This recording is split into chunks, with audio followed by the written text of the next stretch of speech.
Okay, I've got to click on it to say I'm fine. Yeah, I've clicked on it. Good.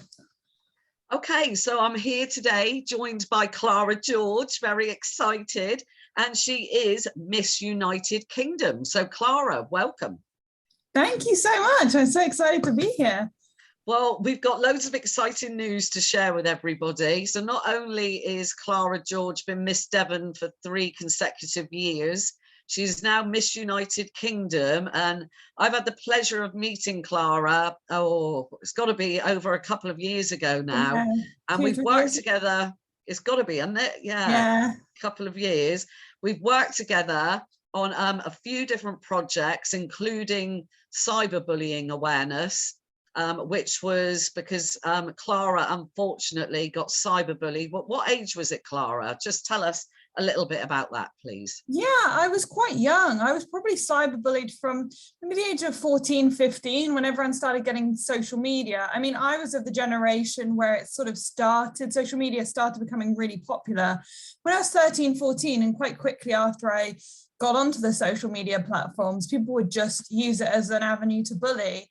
Because people can make fake accounts and they can just use a random name and no profile picture, they could pretend to be anyone and then bully me through it. So I had on and off bullying, cyberbullying from 14 to 18. And the more that I was a blogger in school, so the more blogging I did, the more I got really targeted with these cyberbullying or these trolls. Most of them, it appears, were from my school. So it's really hard going back into school and being in the school hallways, not knowing who it was who had said these things. Well, when we actually done this piece of work together, and what was so exciting for me is that you came to Hevitree School, which was my middle school when I was growing up. So I was buzzing about that. And the fact that you came in, just please explain to the listeners, what were the young people like when they saw you?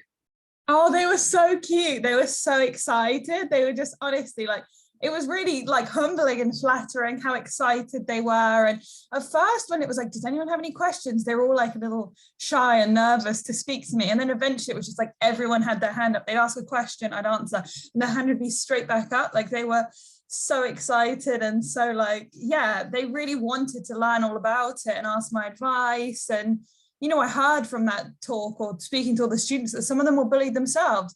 One person even said that they'd had to move school from bullying. So it just feels like really meaningful that I can tell my story and say like, I came through it and I was still successful anyway, and you can do the same. Like that felt like a really meaningful thing to do.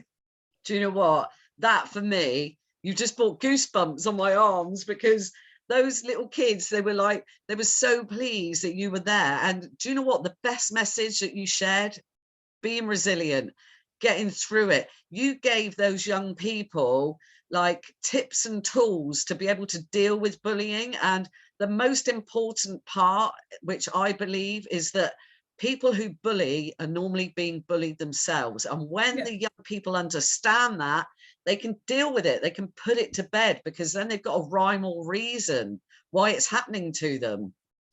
I completely agree. Like I always said, and I said it in the school and I've said it before, is that people who bully, people who, you know, are mean, people who are nasty, they have some sort of like inner pain themselves. They've gone through something. Maybe they're being bullied. Maybe they don't have a great home life.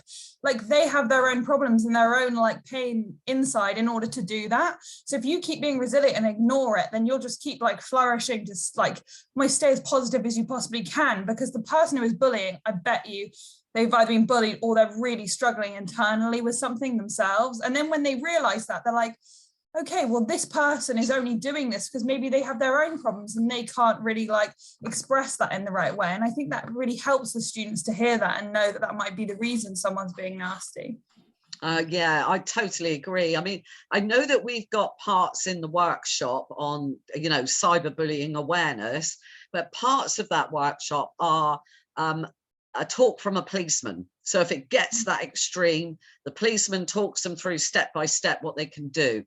We have a talk from a teacher, which the teacher explains exactly if they, you know, tell them that they've got an issue, exactly the step by step processes that a teacher will do.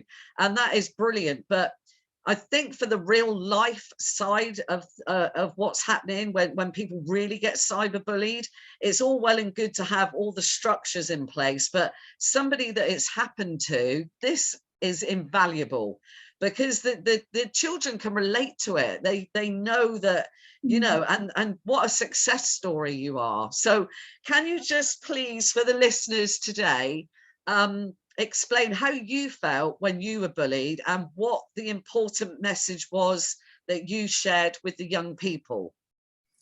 Yeah, so when I was being bullied, I felt, you know, sad. I didn't know who to turn to. It's really hard to deal with. And, you know, the main thing that I look back on is that I felt actually quite embarrassed, because you're a teenager, like, and everyone knows what it's like to be a teenager. When you look back, it's like you're insecure. You want people to like you want to be pretty. You want the boys to like you want to just fit in. And when people were, you know, writing me these messages outside of school hours, I didn't know who they were.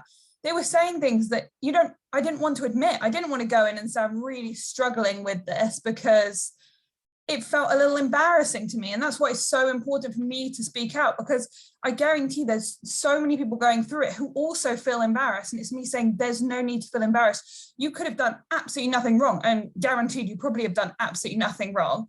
And they're targeting you. Most of the time it's because they see something in you that they don't have, and they're jealous and they're trying to bring you down. So that's really how I felt. And I eventually started speaking up on it, and it started to get a little bit better once I was able to speak. And the message that I just gave the children, along with me saying bullies probably have their own problems, is just staying positive and staying resilient.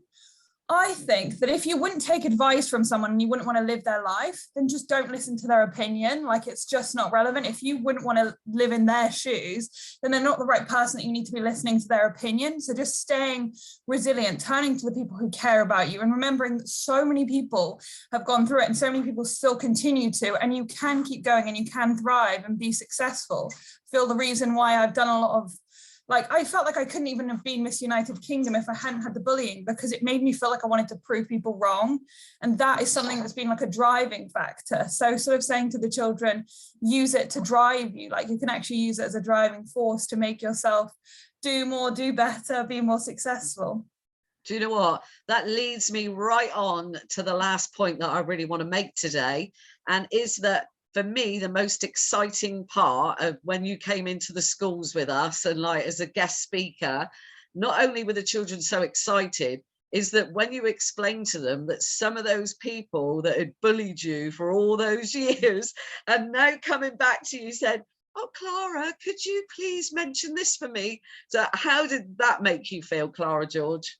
It was just like a surreal moment, and it's just almost funny. Like, all these people who are mean, maybe gossiped, you know, were sort of part of some of the negativity in my life. I can't actually tell you the amount of them who have come into my emails, into my inboxes saying, would you mind giving a talk on this? Would you mind telling me how you became an influencer? I work for a marketing company. How could you help me with this? Would you mind giving me a shout out? And it's actually just so funny. You know, they're there to tear you down when you're at the bottom and you're not there with the success. They're there to tear you down and mock you when you're right at the beginning. And then as soon as you become successful or you're doing well with it, it's like, oh, actually, can you help me now?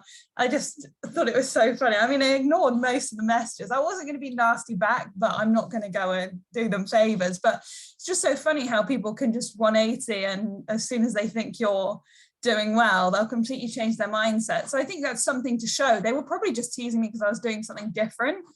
And then when it actually became successful, they were like, oh, actually, that's actually quite cool. Right, well, this is a lovely moment to leave on, but for our listeners, I would just like to say that Clara George and I are joining forces. We are going to be going out across the Southwest, teaching young people on issues all related to cyberbullying. We're going to give you different techniques to help young people. We're going to speak about all the different social media platforms that are out there and how we can safeguard you as a parent if you're looking after a young person, and also as a young person, if you're listening to this podcast and you think, I want that in my school, please get in contact, sosglobal.org.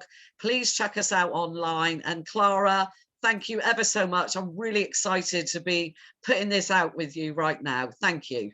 No, I'm so excited. Yeah, it's going to be great. So if we can just teach some people to be more kind and show other people that they're not alone, then that'll be fab. And that's what we're trying to do. Thank you.